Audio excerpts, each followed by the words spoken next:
नमस्ते दोस्तों, हम टॉपिक पढ़ रहे थे मॉडल्स के बारे में। हमने पढ़ा था कि मॉडल्स क्या होता है, मॉडल्स कितने प्रकार के होते हैं, उनके नाम मैंने आपको बता दिए थे, मॉडल्स के क्या फीचर्स है, क्या विशेषताएं।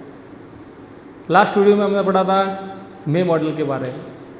अब हमारा जो नेक्स्ट मॉडल है वो है माइट। तो माइट के बारे में आज हम पढ़ेंगे। तो शुरू करते हैं हम माइट मॉडल के बारे में।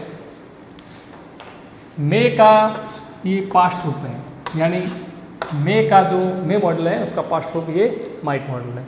अब इसका जो यूज़ होता है वो यूज़ कैसे होता है, किन किन कंडीशन में होता है, वो हम पढ़ेंगे। तो पहला लिखा हुआ है रिमोट पॉसिबिलिटी।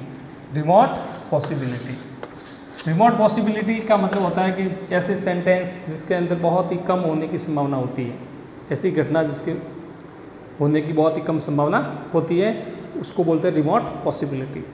इसका मैंने एक एग्जाम्पल लिखा हुआ है कि you might win ₹5 CR in lottery, यानी आप लॉटरी के अंदर 5 करोड़ जीत सकते थे। यानी आप लॉटरी में होने की जो संभावना है, जीतने की संभावना बहुत ही कम होती है, जिसको अपन बोलते हैं रिमोट पॉसिबिलिटी। यदि आप एग्ज़ाम में मेहनत नहीं करोगे और फिर कहोगे कि मुझे पास होने की संभावना है, तो वो भी बहुत रिमोट पॉसिबिलिटी होती है। नेक्स्ट है टू शो हेजिटेशन और लैक ऑफ बिलीफ। हेजिटेशन यानी किसी भी सेंटेंस के अंदर आप हिचकिचाहट होती है, या लैक ऑफ बिलीफ यानी कॉन्फिडेंस की कमी होती है, विश्वास की कमी होती है, उस कंडीशन में भी माइट मॉडल का यूज़ करना चाहिए। जैसे लिखा हुआ है कि might I use your mobile, कि क्या मैं आपका मोबाइल यूज़ कर सकता हूँ।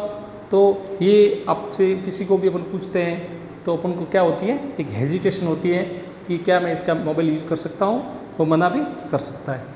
सेकंड लिखा है कि might I use your car.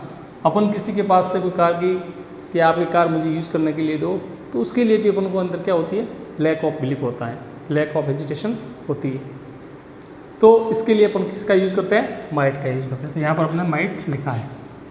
Next इसका जो यूज़ होता है वो लिखा हुआ है कि पर्पज़ इन द पास्ट, यानी भूतकाल में जब भी कोई भी पर्पज़ वाली बात होती है, उसके लिए भी अपन है वो माइट मॉडल का यूज़ करते हैं।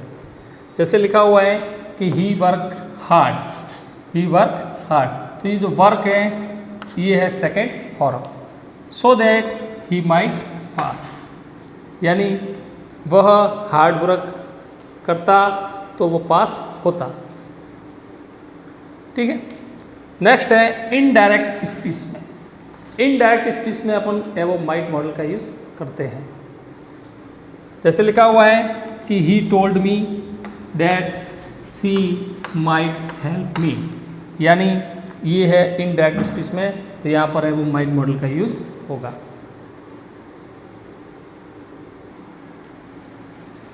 अब हम एक्सरसाइज जो एग्जाम में किस टाइप से इसके प्रश्न आते हैं माइट मॉडल के, वो हम पढ़ेंगे। तो जैसे एक लिखा है मैंने एग्जाम्पल, यहाँ पर मैंने ब्लैंक्स लिखा है और लिखा हुआ है कि you borrow me your car, क्या आप आपकी कार मुझे उधार दे सकते हो। और यहाँ क्वेश्चन में लिखा हुआ है रिमोट पॉसिबिलिटी। क्या लिखा हुआ है, रिमोट पॉसिबिलिटी। अब रिमोट पॉसिबिलिटी लिखा हुआ है तो हम यहाँ पर भरेंगे माइट। क्या भरेंगे, माइट। ठीक है। सेकंड जो एग्जांपल लिखा हुआ है कि animals at grass, animals at grass, यहाँ पर एट है वो सेकंड फॉर्म है, सो दैट ताकि, दे फिर लिखा है लिव और यहाँ लिखा है मे या माइट। तो हमें ये ध्यान रखना है कि जो यहाँ पर ये सेकंड फॉर्म दी हुई है एट के सेकंड फॉर्म, तो हम यहाँ पर है वो माइट मॉडल का यूज़ करेंगे। तो यहाँ पे हम लिखेंगे माइट। तो इस प्रकार आज अपन का जो माइट मॉडल है वह यहीं पर खत्म होता है। धन्यवाद।